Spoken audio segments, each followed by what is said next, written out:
ಸ್ನೇಹಿತರೆ ಎಲ್ಲರಿಗೂ ನಮಸ್ಕಾರ. ಏನಿದ್ದಾನೆ ಕನ್ನಡ ಯೂಟ್ಯೂಬ್ ಚಾನಲ್ಗೆ ತಮ್ಮೆಲ್ಲರಿಗೂ ಸ್ವಾಗತ ಸುಸ್ವಾಗತ. ಸ್ನೇಹಿತರೆ, ನಾವು ಸಮೂಹ ಮಾಧ್ಯಮಗಳ ಜೊತೆಯಲ್ಲೇ ಬದುಕನ್ನು ನಡೆಸ್ತಿರುವಂತಹ ಕಾಲ ಇದು. ನಮಗೆ ರೇಡಿಯೋ ವಿಚಾರವನ್ನು ಮಾತನಾಡುವಾಗ ರೇಡಿಯೋ ಯಾಕೆ ಅಷ್ಟು ಹತ್ತಿರವಾಗಿದೆ ಅಂತ ಹೇಳಿದ್ರೆ, ಸಾಮಾನ್ಯರಿಗೂ ಸಹ ನಿಲುಕುವಂಥದ್ದು ರೇಡಿಯೋ. ಹಾಗಾಗಿ ರೇಡಿಯೋ ಎಲ್ಲರನ್ನ ಸೆಳೆಯುತ್ತೆ. ಯಾಕೆ ಅಂತ ಹೇಳಿದ್ರೆ, ಅದು ಬಹಳ ಕಡಿಮೆ ಬೆಲೆಗೆ ಸಿಗುವಂಥದ್ದು, ಹಾಗೆ ಸುಲಭವಾಗಿ ಕ್ಯಾರಿ ಮಾಡಬಹುದಾದಂಥದ್ದು. ನೋಡಿ, ಇತ್ತೀಚಿನ ಕಾಲದಲ್ಲಿ ಒಂದು ದೊಡ್ಡ ರೇಡಿಯೋ ಇದ್ದಿದ್ದು ಪುಟ್ಟ ರೇಡಿಯೋ ಆಯಿತು. ಸಣ್ಣ ರೇಡಿಯೋಗಳು ಎಲ್ಲರ ಕೈಗೆ ಬಂದಿದೆ. ಅದಕ್ಕಿಂತ ಮಿಗಿಲಾಗಿ ಮೊಬೈಲ್ಗಳಲ್ಲೂ ಸಹ ಇವತ್ತು ರೇಡಿಯೋಗಳನ್ನು ನಾವು ಕೇಳಬಹುದಾಗಿದೆ. ನಾವು ಅಲ್ಲಿಗೆ ಒಂದು ಗೂಗಲಲ್ಲಿ ಒಂದು ಸರ್ಚ್ ಕೊಟ್ಟರೆ ಅದೊಂದು ಅಡ್ರೆಸ್ ಇರುತ್ತೆ, ವಿಳಾಸ. ಆ ವಿಳಾಸವನ್ನು ನಾವು ಪೇಜನ್ನು ಓಪನ್ ಮಾಡಿಕೊಂಡು ರೇಡಿಯೋ ಎಲ್ಲಿ ಬೇಕಾದರೂ, ಈಗ ಹಾಸನ ಆಕಾಶವಾಣಿ ಉದಾಹರಣೆಗೆ, ಹಾಸನ ಆಕಾಶವಾಣಿಯನ್ನು ಇಡೀ ಪ್ರಪಂಚದ ಎಲ್ಲ ಭಾಗದಲ್ಲೂ ಸಹ ಕೇಳಬಹುದಾಗಿದೆ. ರೇಡಿಯೋ ವಿಚಾರವನ್ನು ಯಾಕೆ ನಾನು ತಗೊಂಡಿದ್ದೀನಿ ಅಂತ ಹೇಳಿದ್ರೆ, ರೇಡಿಯೋ ಪ್ರಸಾರ ದಿವಸ, ಅಂತಾರಾಷ್ಟ್ರೀಯ ರೇಡಿಯೋ ಪ್ರಸಾರ ದಿವಸ, ಹೀಗೆಲ್ಲ ರೇಡಿಯೋ ಬಗ್ಗೆನೇ ಒಂದೊಂದು ದಿನಗಳನ್ನು ವಿಶೇಷವಾಗಿ ಮೀಸಲಾಗಿರಿಸಲಾಗಿದೆ. ಯಾಕೆ ರೇಡಿಯೋ ಅಂದರೆ, ರೇಡಿಯೋ ನಮಗೆ ತುಂಬ ಬೇಸಿಕ್. ಉದಾಹರಣೆಗೆ, ಒಂದು ಕಾಲದಲ್ಲಿ ಒಂದು ಮನೆಯಲ್ಲಿ ಒಂದು ರೇಡಿಯೋ ಇತ್ತು ಅಂತ ಹೇಳಿದ್ರೆ, ಆ ರೇಡಿಯೋ ಇದ್ದವನ ಮನೆ ತುಂಬ ಅನುಕೂಲಸ್ಥರ ಮನೆಯಾಗಿತ್ತು. ಅದರಲ್ಲೂ ದೊಡ್ಡ ವಾಲ್ ರೇಡಿಯೋಸ್, ಆ ರೇಡಿಯೋಸ್ನಲ್ಲಿ ಬರೆದಿದ್ದಂತಹ ಮಧುರವಾದ ಸಂಗೀತ ಕೇಳಿಸ್ಕೊಳ್ಳಿಕ್ಕೆ ಮನಸ್ಸಿಗೆ ಆನಂದವಾಗ್ತಾ ಇತ್ತು. ಎಲ್ಲರೂ ರೇಡಿಯೋವನ್ನು ಕೊಳ್ಳುವಷ್ಟು ಅನುಕೂಲಸ್ಥರಾಗಿರಲಿಲ್ಲ.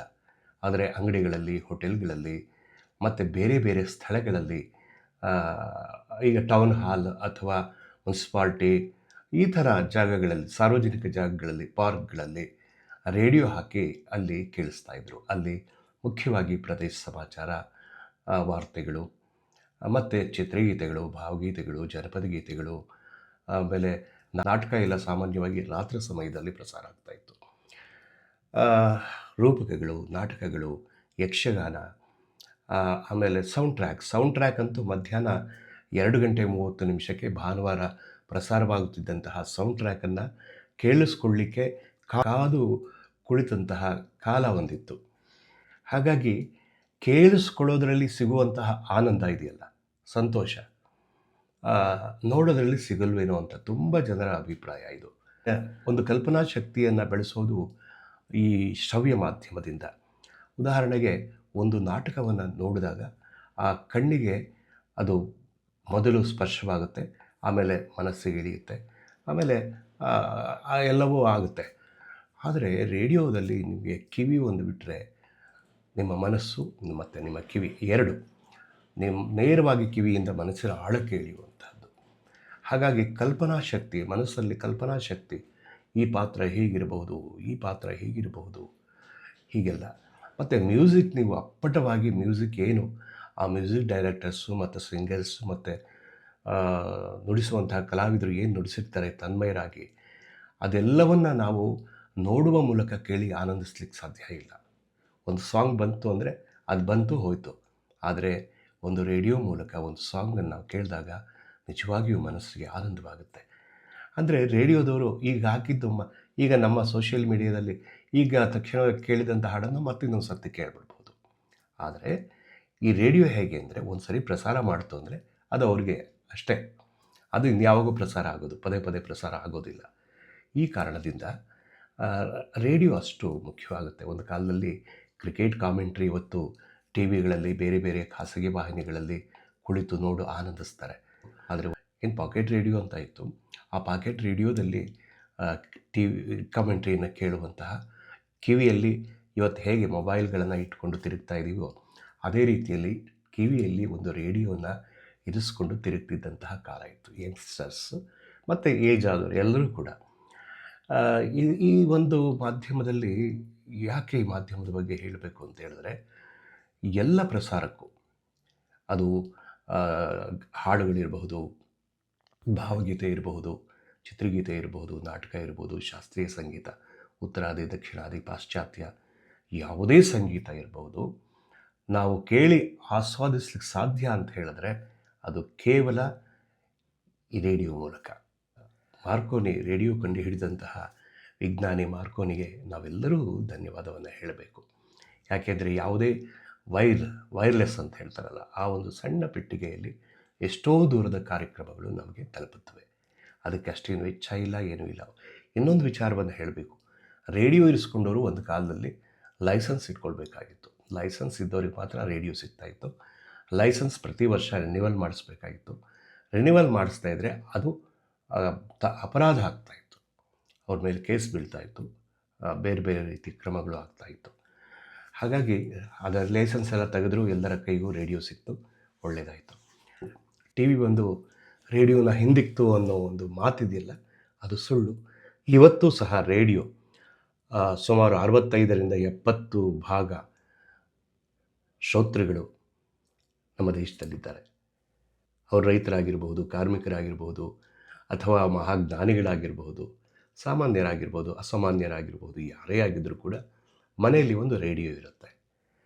ಮನಸ್ಸನ್ನು ಕೆರಳಿಸುವಂಥದ್ದು ಮಾಧ್ಯಮವೇ ಅಲ್ಲ ಅದು.